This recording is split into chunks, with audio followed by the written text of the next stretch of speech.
दोस्तों, Gwalior high court का मामला तो आपको बखूबी याद होगा, जहां पर बहुजन लगातार इस बात की लड़ाई लड़ रहे हैं कि ग्वालियर हाई कोर्ट के परिसर में ही बाबा साहब की प्रतिमा लगनी चाहिए। अब उसी को लेकर एक बड़ी खबर निकलकर सामने आ रही है, जो बहुजन समाज के लिए या फिर यूं कहें पूरे समाज के लिए खुशी की बात है। तो वहीं दूसरी तरफ आपको बताना चाहूंगी कि मैं ग्वालियर हाई कोर्ट के पूर्व जज साहब, जिन्होंने ये फैसला सुनाया था कि ग्वालियर हाई कोर्ट के परिसर में ये प्रतिमा लगनी चाहिए, उन्होंने दलित दस्तक में दिए गए एक इंटरव्यू पे बड़ा खुलासा किया है। सुरेश कैथ जिनका नाम है, उन्होंने क्या कुछ कहा है वो आपको बताएंगे, लेकिन सबसे पहले वो खबर जान लीजिए जिसके लिए एक संघर्ष हुआ, एक लड़ाई हुई और अब बड़ा फैसला आने वाला है। बता दें कि अंजुल को आप सीधे तौर पर जानते होंगे, तथागत लाइव इनका चैनल है जिसे तमाम लोग देखते हैं। और जब वहां पर ये विवाद चल रहा था, जब अंबेडकर की प्रतिमा आई थी, तो वहां पर एक्सक्लूसिवली रिपोर्टिंग किसी ने की थी तो वो अंजुल ही थे। उन्होंने सीधे तौर पर जन जन तक ये खबर फैलाई, जिसके बाद इस मामले ने तूल पकड़ी।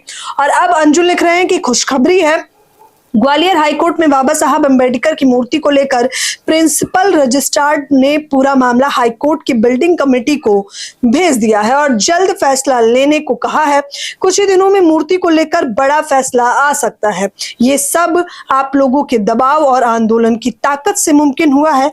मूर्ति तो वही लगेगी, यानी कि अब ये पूरा मामला प्रिंसिपल रजिस्ट्रार ने ये पूरा मामला हाईकोर्ट की बिल्डिंग कमेटी को भेज दिया और ये कहा भी है कि इस पर आपको जल्द से जल्द एक बड़ा फैसला सुनाना होगा। ये पूरा विवाद शुरू हुआ था 19 फरवरी 2025 पे, जहां पर बाबा साहब की प्रतिमा लगाने को लेकर बहुजन समाज एकजुट था और कह रहे थे कि प्रतिमा लगनी चाहिए। चीफ जस्टिस ने भी इस पर एक बड़ा फैसला सुनाया था कि प्रतिमा को लगाया जाए, लेकिन कुछ मनुवादी वकील इसका जमकर विरोध कर रहे थे और कह रहे थे कि परमिशन नहीं है। हालांकि उनके वादों में जो सच्चाई थी वो दुनिया के सामने निकलकर सामने आ जाती है। वो वादे बेबुनियादी थे और उनकी सोच निकलकर सीधे तौर पर सामने आई, जहां पता चला कि वो कितने रूढ़िवादी मानसिकता के लोग हैं एक समाज के लिए, और न केवल समाज के लिए बल्कि संविधान निर्माता बाबा साहब के लिए। अब जब इस पूरे मामले ने तूल पकड़ी, तमाम आंदोलन हुए, संगठन एकजुट हुए, बीएसपी से लेकर आजाद समाज पार्टी, भीम आर्मी के नेताओं ने बड़े बड़े आंदोलन किए। 11 जून की वो तस्वीरें भी एक्सक्लूसिवली मैंने आपको दिखाई थी हिंद समाचार के माध्यम से ही,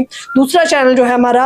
अब एक और खबर निकलकर सामने आ रही है, जहां पर चीफ जस्टिस सुरेश कैथ ने एक बड़ा बयान दिया। उन्होंने कहा, अगर मैं अपने चीफ जस्टिस के पावर का इस्तेमाल करता तो मुझे कोई रोक नहीं सकता था। सुरेश कैथ ने सीधे तौर पर यह बात कही, लेकिन उस वक्त क्योंकि वो रिटायर होने वाले थे और ये अटकलें लगाई जा रही थी कि हो सकता है सुप्रीम कोर्ट में उन्हें बड़ा पद दिया जाए या फिर वो सीजीआई बनाए जाए, लेकिन किस प्रकार से वो पूरा मामला पलट जाता है वो तस्वीरें आपके सामने थी। लेकिन ग्वालियर हाईकोर्ट में बाबा साहब अंबेडकर की मूर्ति की परमिशन देने की वजह से सुरेश कैथ, जो मध्य प्रदेश हाईकोर्ट के पूर्व जस्टिस थे, उन्हें बड़ी कीमत चुकानी पड़ी। वो सुप्रीम कोर्ट के जज नहीं बन पाए। ये बात ट्विटर हैंडल के माध्यम से अंजुल बता रहे हैं और वो कहते हैं कि असल में उन्हें हाई कोर्ट से रिटायर होने के बाद सुप्रीम कोर्ट में जज के तौर पर प्रमोट किया जाना था। कई और जजों को प्रमोशन मिला, लेकिन उन्हें नहीं मिला क्योंकि वो अंबेडकरवादी थे। इस पूरे इंटरव्यू को बताते हैं, आप देख सकते हैं। लेकिन वो सीधे तौर पर कहते हैं कि सुरेश कुमार जी ने साफ साफ बताया कि कैसे उन्होंने सारे नियमों का पालन करते हुए बाबा साहब की मूर्ति लगाने की कोशिश की। आगे भी मैं इस मामले में बहुत बड़े खुलासे करने वाला हूं। यानी कि जब चीफ जस्टिस सुरेश कैथ ये चाहते थे मूर्ति लगे और उन्होंने परमिशन दे दी, तो ये मनुवादी ताकतों को आखिरकार किसका समर्थन मिला हुआ है? पूरा विपक्ष दल का कहना है कि मध्य प्रदेश में भाजपा की सरकार है और भाजपा की सरकार दलित विरोधी है, संविधान विरोधी है, इसीलिए इस प्रकार से बाबा साहब की प्रतिमा नहीं लगाने दी जा रही। लेकिन अब क्योंकि ये मामला रजिस्ट्रार में जा चुका है, अब इस पर बिल्डिंग कमेटी क्या कुछ फैसला सुनाएगी वो खबर हम आपको बताएंगे। लेकिन उससे पहले आप हमारे चैनल को सब्सक्राइब करें, शेयर करें और अपनी राय कमेंट बॉक्स में जरूर दें। धन्यवाद।